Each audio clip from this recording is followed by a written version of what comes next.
Hello दोस्तों, मैं Avnish Shukla AK Civil Academy में आप सभी का स्वागत करता हूं।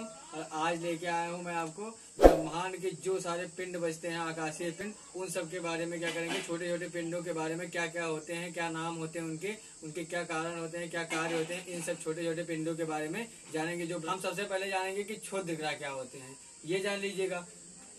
क्षुद्र ग्रह ये होते हैं, समझिए कि जो हमारा सौर मंडल होता है यानी कि सोलर सिस्टम में क्या होते हैं, 8 ग्रह पाए जाते हैं। तो 8 ग्रह में क्या होता है, मार्स और जुपिटर, यानी कि क्या होता है, मार्स और जुपिटर यानी कि मंगल और बृहस्पति ग्रह के बीच में क्या होते हैं, मंगल और बृहस्पति ग्रह के बीच में क्या होते हैं, छोटे छोटे क्या होते हैं, असंख्य रूप में क्या होते हैं, मार्स और जुपिटर के बीच में असंख्य रूप में आकाशीय पिंड पाए जाते हैं, जिन्हें हम क्या कहते हैं, क्षुद्र ग्रह यानी कि एस्टेरॉयड कहा जाता है। बात क्लियर हो रही है कि मार्स और जुपिटर के बीच में असंख्य रूप में कुछ आकाशीय पिंड पाए जाते हैं, उन्हें क्या कहा जाता है, एस्टेरॉयड यानी कि क्षुद्र ग्रह कहा जाता है। और ये क्या करते हैं, ये सूर्य की परिक्रमा करते हैं, इन ग्रहों के साथ क्या करते हैं, सूर्य की परिक्रमा करते हैं। आगे बात आती है, खगोल विदों के अनुसार ये बताया गया है कि ये ग्रह का ही रूप है, जो क्षुद्र ग्रह है हमारे, वो ग्रह का ही रूप है। कई करोड़ों वर्ष पहले क्या हुआ था, ब्रह्मांड में जब विस्फोट हुआ था तब तो उसी समय ये क्या हुए थे, बिखर गए थे। तो इन्हीं को क्षुद्र ग्रह कहा जाता है। बात समझ में आई। इनकी संख्या की बात करेंगे तो लगभग कितनी संख्याएं हैं, इसमें लिखा है कितना, 45,000, लगभग 45,000 क्षुद्र ग्रह माने जाते हैं। ठीक है। और इसके बाद क्या करते हैं, हम इन क्षुद्र ग्रहों को क्या कर सकते हैं, हम चंद्रमा से अपनी नंगी आंखों से क्या करते हैं, देख सकते हैं। अगर हम चंद्रमा पे खड़े हो जाएं तो हम इन क्षुद्र ग्रहों को देख सकते हैं। बात क्लियर हो गई। तो हम क्या हुए, एस्टेरॉयड यानी कि क्षुद्र ग्रह के बारे में जान चुके। अब बात करते हैं किसके, मेटेराइट्स यानी कि उल्का पिंड के बारे में बात करेंगे। तो उल्का पिंड क्या होते हैं, ये समझ लीजिए। उल्का पिंड ये होते हैं कि सूर्य के चारों तरफ परिक्रमा लगाने वाले क्या होते हैं, छोटे छोटे टुकड़े में जो पिंड होते हैं, आकाशीय पिंड, वो क्या कहलाते हैं, उल्का पिंड कहलाते हैं। क्या कहते हैं, सूर्य के चारों तरफ क्या होते हैं, छोटे छोटे पिंड होते हैं जो सूर्य का चक्कर लगाते हैं, उन्हें क्या कहलाते हैं, आकाशीय पिंड। वो क्या कहलाते हैं, उल्का पिंड कहलाते हैं। और खास बात समझिए, कभी कभी ये क्या करते हैं, सूर्य का चक्कर लगाते लगाते क्या होते हैं, पृथ्वी के निकट आ जाते हैं। कहते हैं सूर्य का चक्कर लगाते लगाते ये पृथ्वी के निकट आ जाते हैं और पृथ्वी से रगड़कर जलने लगते हैं। क्या होते हैं, पृथ्वी से रगड़कर ये आकाशीय पिंड जलने लगते हैं। फिर उसके बाद देखिए, जलकर पृथ्वी पर गिरते हैं। क्या होता है, ये आकाशीय पिंड जलकर पृथ्वी पर गिरते हैं। इस प्रक्रिया में चमकदार प्रकाश उत्पन्न होता है। जब पृथ्वी से उल्का पिंड टकराते हैं तो क्या होता है, इसमें प्रकाश उत्पन्न हो जाता है और इस प्रकाश को टूटता हुआ तारा कहा जाता है। जैसे अपनी भाषा में क्या कहते हैं, चिर्री का नाम दिया जाता है। कि क्या होता है, जो पृथ्वी पर प्रकाश गिरता है उसे चिर्री के नाम से ही जानते हैं। तो कहने का मतलब वही टूटता हुआ तारा कहा जाता है। बात क्लियर हो गई।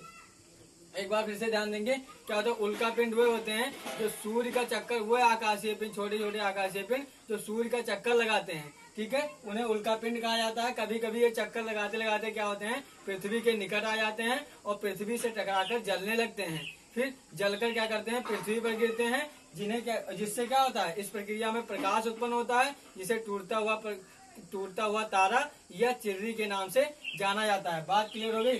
तो चलिए अब हम क्या करें, उल्का पिंड के बारे में जान चुके। ठीक है, कि उल्का पिंड क्या होते हैं। अब हम बात करते हैं एक और। आप समझिए कि आपने कभी ये सोचा होगा कि जब कभी बारिश होती है पृथ्वी पर तो क्या होता है कि उस बारिश के समय आपको आकाश में क्या होता है, ध्वनि सुनाई देती है और उस समय आपको प्रकाश मतलब लाइटें वहां से निकलती हुई दिखाई देती हैं। ऐसा आपको दिखाई दिया होगा। तो आपने कभी सोचा कि ये क्यों होता है, आखिर में इसका क्या कारण है। चलिए इसके बारे में जानते हैं। क्या होता है, होता क्या है कि आकाश में क्या होता है, कुछ गर्म बादल पाए जाते हैं और कुछ ठंडे बादल पाए जाते हैं। समझिए, आकाश में कुछ गर्म बादल और कुछ ठंडे बादल पाए जाते हैं। ये ठंडे बादल और गर्म बादल जब आपस में एक दूसरे से मिलते हैं तब क्या होता है कि इसमें आवाजें उत्पन्न होती हैं कि भाई जो इसमें टेम्परेचर अधिक है उससे अगर ठंडा बादल मिलाया जाएगा तो क्या होगा, उसमें कुछ ना कुछ परिवर्तन होगा, जिससे क्या होता है, कुछ ध्वनि निकलती है और इसी कारण क्या होता है, इसमें प्रकाश उत्पन्न होता है। जैसे एग्जाम्पल ले लीजिए, अगर सिंपल भाषा में हम कहें तो समझिए कि अगर आप एक गर्म थाली ले लीजिए या कोई लोहे की चीज गर्म ले लीजिए। ठीक है, गर्म चीजें ले लीजिए और उसके बाद क्या करिए, उस पर क्या करिए, ठंडा जल डालिए। देखिए, ठंडा जल डालिए। जब आप ठंडा जल डालेंगे तो उसमें आपको एक ध्वनि सुनाई देगी। ठीक है, आपको ध्वनि सुनाई देगी और उसमें हल्के तरीके से एक प्रकाश उत्पन्न होता हुआ आपको दिखाई देगा। जब ध्वनि उत्पन्न होगी उसी के साथ आपको एक प्रकाश उत्पन्न होता दिखाई देगा। तो यही कारण है, सेम यही कंडीशन है क्या होती है, जब गर्म बादल और ठंडे बादल आपस में एक दूसरे से मिलते हैं तो उसमें क्या होती है, एक ध्वनि निकलती है और क्या होता है, जिससे एक प्रकाश उत्पन्न होता है। आपने एक गौर किया होगा इस बात पे, क्या होता है कि आपको ध्वनि जो होती है वो बाद में सुनाई देती है और प्रकाश आपको तुरंत दिखाई देता है। क्यों दिखाई देता है? क्योंकि ध्वनि से प्रकाश की जो चाल होती है वो कई लाख गुना ज्यादा होती है। इसलिए क्या होता है कि प्रकाश की चाल जो होती है वो आपको क्या होती है, प्रकाश आपको पहले दिखाई देता है, लाइट आपको पहले दिखाई देती है और क्या होता है, ध्वनि आपको थोड़ी देर में सुनाई देती है। बात क्लियर हो गई कि बारिश के समय जो आवाजें आती हैं आकाश में और लाइटें दिखाई देती हैं वो क्यों दिखाई देती हैं।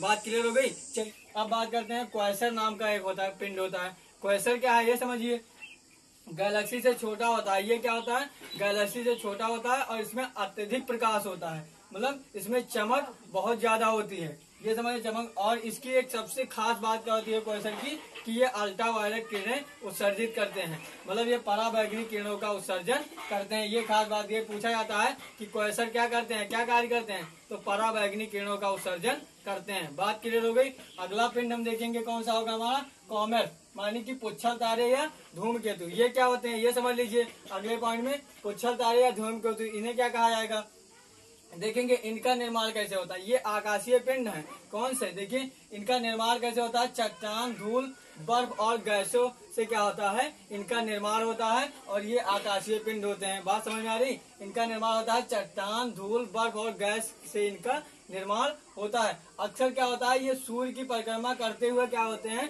सूर्य के पास आ जाते हैं। समझिए कि ये जो पुच्छल तारे होते हैं यानी कि कॉमेट, ये सूर्य की परिक्रमा करते हैं, आकाशीय पिंड है तो सूर्य की परिक्रमा करेंगे पता है, तो क्या होगा, अक्सर ये सूर्य की परिक्रमा करते करते कहाँ आ जाते हैं, सूर्य के पास आ जाते हैं। बात समझ में आ रही। और क्या होता है फिर उसके बाद क्या होता है, सूर्य के अधिक ताप होने के कारण इसकी गैस, धूल और बर्फ क्या होते हैं, वाष्प में बदल जाते हैं। क्या होते हैं, सूर्य की परिक्रमा करते करते सूर्य के पास आ जाते हैं और सूर्य में अत्यधिक ताप होने के कारण इनकी जो गैस, पता है आपको, इनकी जो गैसें, धूल और बर्फ किस में बदल जाते हैं, वाष्प में बदल जाते हैं। ये किससे बने होते हैं, चट्टान, धूल, बर्फ से ही बने होते हैं, तो ये सब किस में बदल जाते हैं, वाष्प में बदल जाते हैं।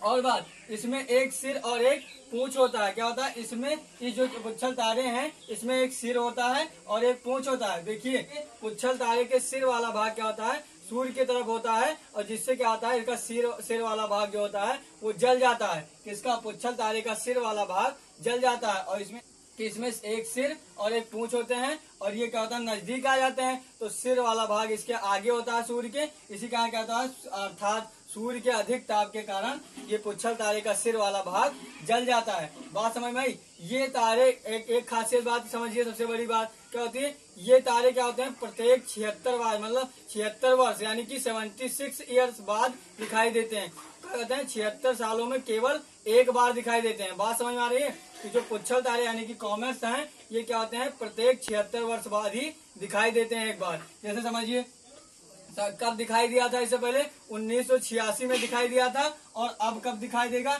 76 वर्ष बाद यानी कि 2062 में दिखाई देगा। मतलब हम लोगों को देख पाना संभव नहीं है। जब दिखाई दिया था तब भी हम लोग नहीं थे, अब जब आगे दिखाई देगा तो भगवान जाने क्या होगा। ठीक है, आगे जब क्या होगा, आगे जब दिखाई देगा तब तक पता नहीं कौन जीवित रहता है। ठीक है, अगर कोई भाग्यशाली होगा तभी जीवित रह सकता है 2062 तक। ठीक है, ये बात समझ के, यानी कि हम लोगों के भाग्य में इस तारे को देख पाना नहीं है। देखिए अब आगे देखते हैं अगला हमारा पिंड क्या होगा।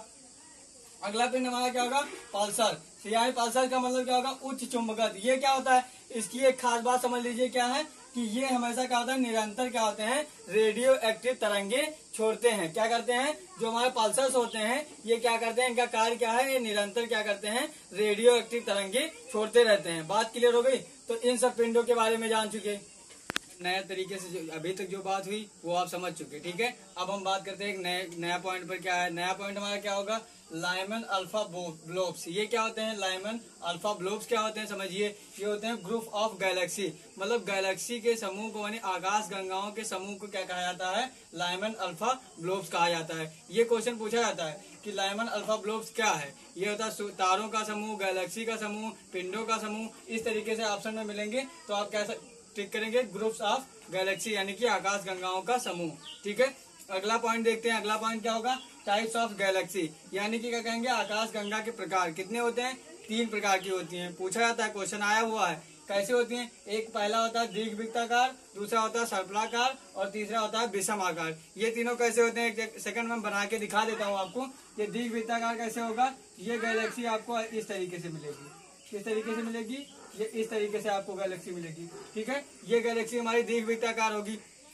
दूसरी हमारी जो बनेगी वो सर्पलाकार होगी, समझिए इसी तरीके से रहेगी, लेकिन क्या होगी, ये सर्पलाकार मतलब गोल तरीके की रहेगी, लगभग सर्पलाकार की होगी। ये हमारी होगी, ये हो गई दूसरी सर्पलाकार। और तीसरी गैलेक्सी जो हमारी होती है वो क्या है, विषम आकार, मतलब किसी भी तरीके से ऐसे इधर उधर, मतलब ये हमारी तीसरी गैलेक्सी इसी तरीके से होगी। ठीक है, तो ये पहली गैलेक्सी दीर्घवृत्ताकार, दूसरी सर्पलाकार और तीसरी विषम आकार। गैलेक्सी 3 प्रकार की होती है, ये बात क्लियर हो गई। अगला पॉइंट देखते हैं क्या होता है। अगला पॉइंट हमारा क्या होगा, एंड्रोमेडा। एंड्रोमेडा क्या होता है, ये बात समझिए। ये क्या होता है, मिल्की वे के सबसे नजदीक गैलेक्सी है। ये जो एंड्रोमेडा है ये एक गैलेक्सी है, और है क्या, ये मिल्की, जो हमारी गैलेक्सी कौन सी, आपको पता है कि हमारी गैलेक्सी का नाम क्या है, मिल्की वे। मिल्की वे है, यानी कि मिल्की वे अगर कहेंगे मंदाकिनी गैलेक्सी तो हमारी है, और मिल्की वे क्या है, जो पृथ्वी से मंदाकिनी का जो भाग दिखाई देता है उसे हम क्या कहते हैं, मिल्की वे। तो मिल्की वे गैलेक्सी के सबसे नजदीक जो गैलेक्सी है वो हमारी कौन सी गैलेक्सी है, एंड्रोमेडा। बात क्लियर हो गई। अगला पॉइंट देखते हैं। अगला पॉइंट क्या होगा, ओरियन नेबुला। ओरियन नेबुला क्या होता है, ये समझिए। गैलेक्सी का सबसे चमकीला पार्ट होता है। ये जो हमारी गैलेक्सी है कौन सी, हमारी गैलेक्सी है मिल्की वे यानी मंदाकिनी। ये गैलेक्सी है, इसका सबसे चमकीला पार्ट जो होता है उसे किस नाम से जाना जाता है, ओरियन नेबुला के नाम से जाना जाता है। किस नाम से जाना जाता है, ओरियन नेबुला के नाम से जाना जाता है। बात क्लियर हो गई। अगला देखते हैं, लिखा है सिरियस और डॉग स्टार। या कहेंगे सिरियस या कहेंगे डॉग स्टार। ये क्या होते हैं, ये क्या होते हैं, सबसे चमकीला स्टार। ये जो डॉग स्टार होता है ये सबसे चमकीला स्टार होता है, मतलब ये सबसे चमकीला तारा होता है। पूछा जाता है कि डॉग स्टार है, क्या है सबसे चमकीला तारा, सबसे चमकीली गैलेक्सी क्या है, तो ऑप्शन में क्या टिक करेंगे आप, सबसे चमकीला तारा यानी कि सबसे चमकीला स्टार। बात समझ में आ गई। अगला पॉइंट देखते हैं। अगला पॉइंट हमारा क्या आएगा, प्रोक्सिमा सेंचुरी। क्या बोलेंगे, प्रोक्सिमा सेंचुरी। ये क्या होता है, ये क्या होता है, सूर्य से सबसे नजदीक स्टार है, यानी कि सूर्य के जो है सबसे नजदीक तारा है। जो प्रोक्सिमा सेंचुरी है ये हमारा क्या है, सूर्य से सबसे नजदीक स्टार है। बात क्लियर हो गई, यानी सूर्य से सबसे नजदीक तारा है। प्रोक्सिमा सेंचुरी का मतलब समझ में आ गया। अगला पॉइंट देखते हैं, बोलते हैं रेड जियान। क्या बोलेंगे, रेड जियान क्या होते हैं, ये समझिए। ये पूरी तरीके, ये ऐसा स्टार है, यानी कि ये ऐसा तारा है जिसका पूरी तरीके से क्या होगा, नाभिकीय संलयन हो चुका है। ये जो हमारा क्या है, रेड जियान है, ये एक ऐसा तारा है, ऐसा स्टार है जिसका पूरी तरीके से नाभिकीय संलयन हो चुका है। बात क्लियर हो गई, तो रेड जियान तक बात क्लियर हो गई। अब आगे देखते हैं। अगला पॉइंट हमारा क्या आएगा, देखिए सुपरनोवा क्या होता है। अब ये समझिए सुपरनोवा क्या होता है। सुपरनोवा विस्फोट और नोवा विस्फोट, 2 तरीके के विस्फोट पाए जाते हैं। एक होता है सुपरनोवा विस्फोट, एक होता है नोवा विस्फोट। नोवा विस्फोट क्या होता है, छोटे पिंडों से विस्फोट जो किया जाता है वो नोवा विस्फोट से होते हैं। जो हमारे आकाशीय पिंड छोटे होते हैं उनका जब विस्फोट होता है तो नोवा विस्फोट के द्वारा किया जाता है। लेकिन अगर बड़ा विस्फोट किया जाता है, बड़े पिंडों का विस्फोट किया जाएगा तो सुपरनोवा विस्फोट से किया जाएगा। यानी अर्थात जो हमारा सुपरनोवा विस्फोट है उससे हमारे किसका विस्फोट किया गया है, ब्रह्मांड का विस्फोट, यानी यूनिवर्स की जो उत्पत्ति हुई है वो किस विस्फोट के कारण हुई है, सुपरनोवा विस्फोट के कारण हुई है। बात क्लियर हो गई कि सुपरनोवा विस्फोट क्या होते हैं, बड़े पिंडों का विस्फोट किया जाता है सुपरनोवा विस्फोट के द्वारा। ठीक है, ब्रह्मांड की उत्पत्ति पूछा जाता है, ब्रह्मांड की उत्पत्ति किस विस्फोट के द्वारा हुई है, तो सुपरनोवा विस्फोट के द्वारा हुई है। किस थ्योरी के द्वारा हुई है, बिग बैंग थ्योरी के द्वारा हुई है। किसने दी थी, जॉन लेमेंटेयर ने। ये आपको मैं पहले ही बता चुका हूँ पहले वाले वीडियो में। ठीक है, अब आगे देखते हैं क्या होता है। आगे हमारा क्या होगा, गैलेक्सी की बात करते हैं। देखिए गैलेक्सी हमारी क्या है, पूरे ब्रह्मांड में कितनी गैलेक्सियां हैं ये समझिए। अब ये एक तरीके समझ लीजिए यहाँ पे कि जो हमारी गैलेक्सी है, एक गैलेक्सी में कितने तारे पाए जाते हैं। पहले पॉइंट ये होगा कि एक गैलेक्सी में 1 करोड़ तारा पाया जाता है, मतलब 1 करोड़ स्टार होते हैं। हमारी जो एक आकाश गंगा है, एक आकाश गंगा मतलब चमकदार, मतलब करोड़ों तारों का एक चमकदार पथ होता है जिसे हम गैलेक्सी के नाम से जानते हैं। मतलब एक गैलेक्सी में 1 करोड़ स्टार। बात क्लियर हो गई। अब देखेंगे तो और एक बात और, पूरे ब्रह्मांड में कितनी गैलेक्सियां हैं इस तरीके से पूरा जो ब्रह्मांड है हमारा, उसमें कितनी गैलेक्सियां हैं। तो कितनी गैलेक्सियां हैं बताई गई हैं, ये लिखित में है। कितनी? 10 के पावर 11 गैलेक्सियां मानी गई हैं। कितनी? कितनी ब्रह्मांड में कुल कितनी गैलेक्सियां हैं? 10 के पावर 11 गैलेक्सियां विद्यमान है। बात क्लियर हो गई।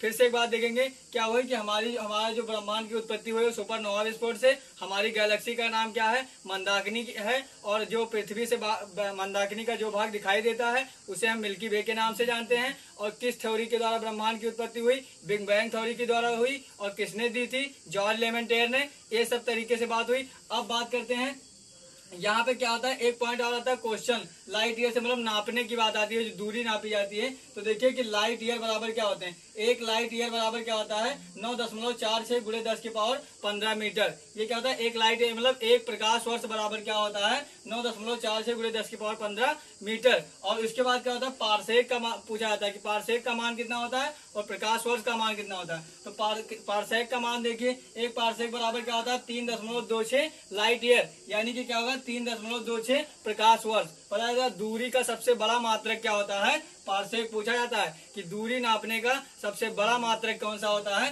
तो क्या टिक करेंगे आप? पारसेक टिक करेंगे, ठीक है। और इससे प्रकाश वर्ष की वैल्यू कितनी होती है? मीटर में। और इससे क्या होता है? पारसेक की वैल्यू कितनी होती है? लाइट ईयर में। ये आपको दिया होगा। इस तरीके से क्वेश्चन आपको पूछे जाते हैं हर एग्जाम में, ठीक है। आप इस तरीके से आप यहाँ पारसेक और ये लाइट ईयर यानी पारसेक और प्रकाश वर्ष से एक दूसरे की वैल्यू निकाल सकते हैं, ठीक है। अब बात करते हैं, लिखा है अ व्हाइट डॉर्फ स्टार। क्या बोलेंगे? अ व्हाइट डॉर्फ स्टार। ये क्या होते हैं? ये समझिए क्या होता है। व्हाइट डॉर्फ स्टार है वो क्या होता है कि तारों के मास का 1.4 गुना से क्या होता है? अधिक होता है। फिर से समझेंगे जो क्या होता है। फिर से रिपीट करता हूँ कि व्हाइट डॉर्फ स्टार क्या होते हैं। ये क्या होते हैं कि तारों के मास यानी कि तारों के द्रव्यमान के 1.4 गुना से क्या होते हैं? अधिक होते हैं। जिन्हें क्या कहा जाता है? व्हाइट डॉर्फ स्टार कहा जाता है। बात क्लियर हो गई। अगला देखते हैं। अगला हमारा आता है चंद्रशेखर लिमिट। ये क्या होती है? चंद्रशेखर लिमिट देखिए,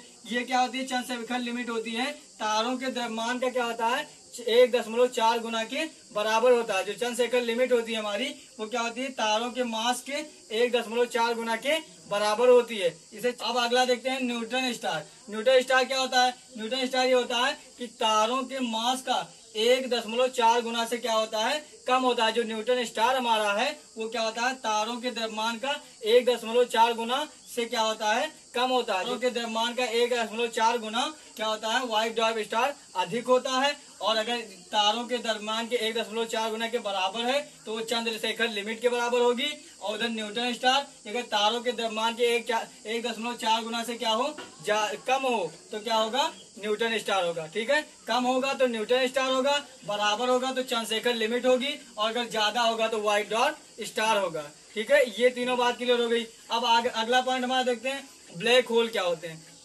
ब्लैक होल समझिए, इसकी एक खास क्या है? इसकी खास क्या रीजन है इसका कि हाई डेंसिटी यानी कि उच्च घनत्व का होता है। इसमें क्या होता है? उच्च घनत्व होता है, यानी कि इसमें अपने तरफ खींचने की शक्ति बहुत होती है। यहाँ देखिए, इसके बारे में आपको हम पिछले वीडियो में बता चुके हैं। यहाँ भी शॉर्ट में समझ लीजिए कि ये होता है कि इसके तरफ कोई भी चीज है क्या ब्लैक होल वह होता है, कृष्ण बीवर के नाम से जानते हैं हिंदी में, कृष्ण बीवर कहेंगे। और ये क्या होता है? इसके तरफ कुछ भी अगर फेंका जाता है तो ये क्या करता है? अपने तरफ उसको एक्सेप्ट कर लेता है, मतलब अब्जॉर्ब कर लेता है, अवशोषित कर लेता है। तो और उस पे यहाँ तक कि इसके ऊपर पड़ने वाला प्रकाश भी ये अपने अंदर अवशोषित कर लेता है। अगर सूर्य का प्रकाश इसके ऊपर पड़ रहा है तो ये क्या होता है? अपने अंदर इसे अब्जॉर्ब कर लेता है, यानी कि ये हमेशा एक काले भद्दे के रूप में ही दिखाई देता है, इसमें कोई चमक नहीं होती है। बात क्लियर हो गई। तो ये ब्लैक होल की बात हो गई। इसकी क्वालिटी क्या है कि हाई डेंसिटी, ये हमेशा उच्च घनत्व का होता है। अब अगला देखते हैं, इसमें लिखा है कुछ थ्योरी है, वो किसने दी थी ये समझ लीजिए। लिखा है जियोसेंट्रिक थ्योरी यानी कि भू केंद्रीय सिद्धांत। किसने दिया था? पूछा जाता है एग्जाम में, किसने दिया था? टॉल्मी ने। टॉल्मी नाम के एक व्यक्ति थे, उन्होंने क्या दिया था? भू केंद्रीय सिद्धांत यानी जियोसेंट्रिक थ्योरी। अगली थ्योरी आती है हीलियोसेंट्रिक थ्योरी यानी सूर्य केंद्रीय थ्योरी। क्या कहेंगे? सूर्य केंद्रीय सिद्धांत। हेलियोसेंट्रिक थ्योरी यानी सूर्य केंद्रित सिद्धांत। ये किसने दिया था? कॉपरनिकस ने दिया था। और इन्हें क्या, इसीलिए इनको क्या कहा जाता है? Father of heliocentric theory. सूर्य केंद्रीय सिद्धांत के पिता किसे कहा जाता है? कॉपरनिकस को कहा जाता है। बात क्लियर हो गई। यहाँ तक के जितने भी पॉइंट थे आपको क्लियर करा दे स्टेप बाय स्टेप सारे। अब ब्रह्मांड टॉपिक से लेकर जितने भी क्वेश्चन बनते हैं, जितने भी कॉन्सेप्ट से लेकर जितने भी क्वेश्चन बनते हैं, कोई भी पॉइंट आपसे छोड़ा नहीं गया है। लगभग जितने भी वीडियो 3, 4, 5 वीडियो पहले भी दे चुका हूं, उसमें देखिए। और जो कुछ आज बचा था आकाशीय पिंडों के बारे में, जो छोटे छोटे पिंड थे उनके बारे में हम आपको डिटेल में बता चुके हैं। यहाँ तक कि जितने भी क्वेश्चन बन रहे हैं किसी भी एग्जाम में, ऑल कॉम्पिटिटिव एग्जाम के लिए किसी भी एग्जाम में अगर क्वेश्चन पूछा जाता है तो वो आपसे छूटेगा नहीं, इस बात का भरोसा रखिए। अगर कहीं भी आपको डाउट लग रहा है, कोई चीज समझ में नहीं आ रही है, तो आप क्या करेंगे, कमेंट करेंगे। और एक बात और देंगे, कभी भी अगर पढ़ने बैठे, वीडियो देखना चाहें, अगर देखने बैठे तो रफ और पेन लेकर जरूर बैठें। आज वीडियो देख रहे हैं तो पढ़ाई के मोड में देखिए। अगर वीडियो पसंद आए तो लाइक करें और वीडियो को अधिक से अधिक शेयर करें, तथा अगर चैनल को अभी तक सब्सक्राइब नहीं किए हैं तो चैनल को सब्सक्राइब अवश्य कीजिए, ताकि क्या हो, जब कभी भी वीडियो अपलोड की जाए तो तुरंत आप तक पहुंच सके। Thank you class.